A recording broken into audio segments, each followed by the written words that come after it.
Hello, everybody.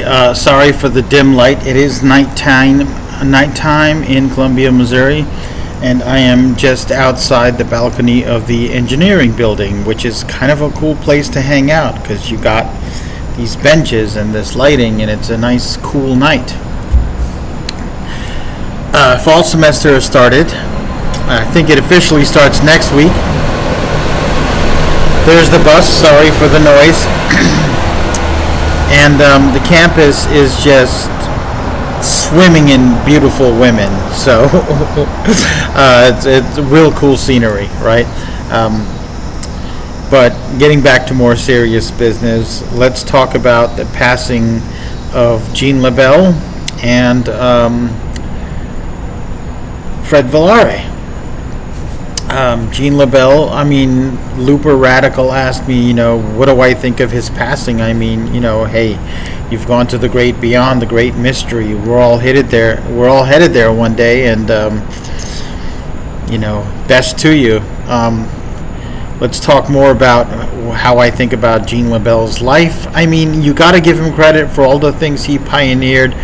One of the early fight choreographers and stuntmen in Hollywood to incorporate martial arts, judo champ, pioneered grappling trends that went mainstream, mostly because of books he wrote. But I'll tell you, I didn't like everything Jean Lebell did. He told a lot of things that, in all likelihood, are complete exaggerations and outright lies, and this story about him choking Bruce Lee out and choking Steven Seagal out.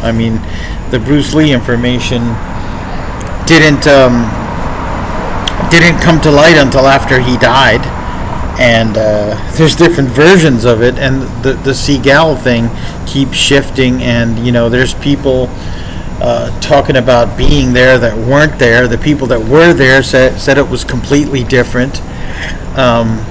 So, yeah, he was also a pro wrestler, and I feel like sometimes he took that pro wrestling approach to things where it was all about hype. There's one incident where he talked about how he wrestled a bear, and look at the claw marks on his back. Okay, the bear, he left some red streaks on his back that didn't break the skin. It was a friendly bear, trained not to kill him. A bear that wants to hurt you uses its teeth, and it just starts pulling pieces off of you and eating you, okay?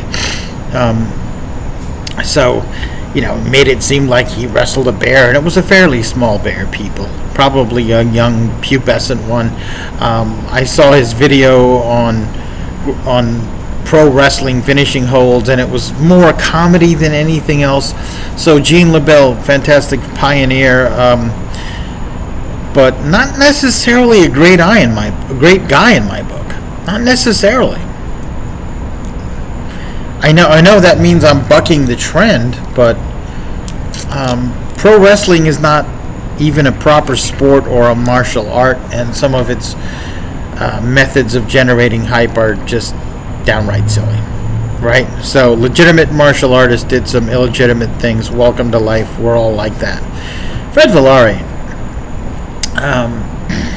I found out he had passed because Izzy's Wing Chun channel mentioned that, and Izzy's like in love with the guy. He's like, look at the charisma, how charismatic he was in a teaching segment, and honestly, he didn't seem that much more charismatic than anybody else, like someone's Uncle Joe.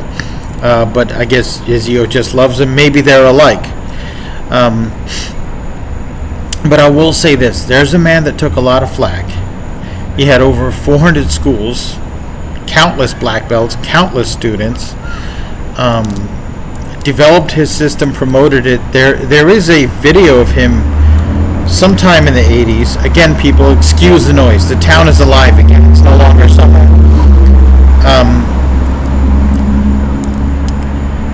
Of him doing a workout, doing all of his forms, his weapons forms. He's not the highest kicker, but he's a good kicker.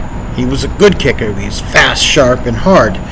He legitimately demonstrated power, speed, balance, focus, and control. Everything you look for in a martial arts doing a kata, right? Or a taolu, or a hyung, bumse, however you want to call it.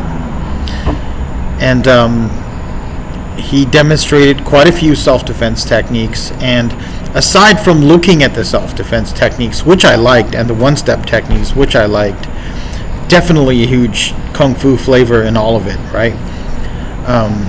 As an aside, as I get older, the more I look at the Kenpo material and the Kempo material, the more I start to realize that there's a lot of legitimate kung fu in there, and kung fu principles. And while the art may have changed and commercialized over the years, it's actually, as a kung fu person, I value the material that I see. And I practice a lot of it. And I practice it with my students and with peers, and experimented with it, and just gotten a lot out of it, right? So his Shaolin Kempo system, first of all, he paid homage to Shaolin and to the Chinese tradition. I mean, the Japanese, for example, changed the way they wrote the word karate to de-emphasize its Chinese roots, okay, for their reasons. And Villari chose to honor those roots. When I look at self-defense and one-step techniques being done, of course I look at the techniques, and of course I look at the person. And here's what I noted about Villari. This was in the 70s. Incredibly fast, very powerful, techniques very focused. He moved like someone who had to use his martial arts on people before, like someone who, at least going through his black belt training, sparred regularly, trained regularly, and trained hard. And he had pinpoint precision and control, and when he did takedowns, he displaced the person. The person didn't just fall for him, right? So in my book, that makes a skilled martial artist. And like any form of prearranged self-defense training and prearranged sparring drills, it's not the real thing, but it's a training method to develop things you use in the real thing. And some of his self-defense techniques are simple stuff that works better, with the addition of a little flow and a little more hits, which doesn't make it less effective, it makes it more effective, right? Who promoted him to all the high ranks? I think he did. I think he was one of those guys, when he got to a certain rank, he's like, I'm on my own. It's my system. I'm the soke, as they say in Japanese martial arts. And they do it in Asia all the time. The founder of Judo invented the rank structure, gave himself his ranks. It's a thing. And certainly if you found a thing and start a thing, you kind of have the right to make yourself the boss of the thing, right? But he did mentor a lot of people to high rank. And if Ed Parker deserves credit for being one of the early pioneers, I would say Fred Villari deserves credit for being one of the next generation of pioneers, the mid-level of pioneers. If we take the 40s as the starting point, and today, 2022, as our current time, kind of the end point of this discussion, right? Then he'd be somewhere in the middle. And I don't know. I've seen a lot of Villari Kenpo black belts at tournaments, and I think they're fine. I've seen them compete in forms and do well, place or take first place in forms, whether it was hardstyle, creative, or Chinese. I've seen them compete in all of that. I've seen them compete in weapons and place. They're not as versatile with the weapons, in my observation, and I've seen them fight. And I'll tell you something. Some of the Shaolin Kenpo black belts are some of the few people on the open tournament scene that I've seen that scored with stuff like controlled slaps of the ears, knife hands, and they used circular combinations, like what they're supposed to be. They're a hybrid art: karate, kung fu, a little bit of jiu-jitsu, a little bit of judo, a little bit of boxing. All right, they fight with their art, which I can't say for every group that I've met. Right. Many Shaolin Kenpo people have decided to move on to full contact. obviously they have to make adjustments, and I'm assuming some have moved on to MMA because it's a popular art, right? So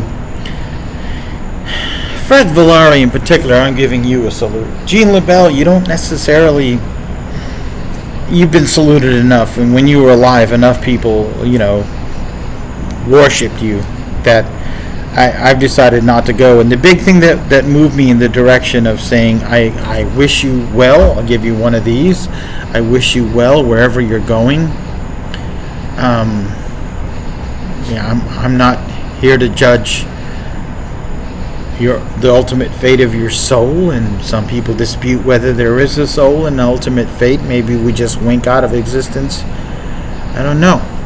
I have my thoughts on it. But the thing is, Gene Lebell did the incident with the stories about Steven Seagal and everything. There's just a lot of untruth to that. There's just a big ring of untruth to it. And people that were there have said, no, that's not how it went down. And furthermore, I've made a video about this. If the incidents that Gene Lebell described had occurred on the set of the Green Hornet and had occurred on the set of a Steven Seagal movie, there would be a record of everything being shut down, and doctors, like when Bruce Lee had his incident on the set of his film prior to his death, they shut down filming, sent him to a doctor, right? And none of that exists. So I don't like the fact that Gene Lebell indulged in not just hyperbole, but seems like out and out lying and deception, and I can't praise that. So I can't give you a martial salute. I can give you a salute as a human being. Readers, is that fair enough? And Luber Radical, if you're watching, you inspired this video, so give me a comment, man. Alright, y'all have a good day.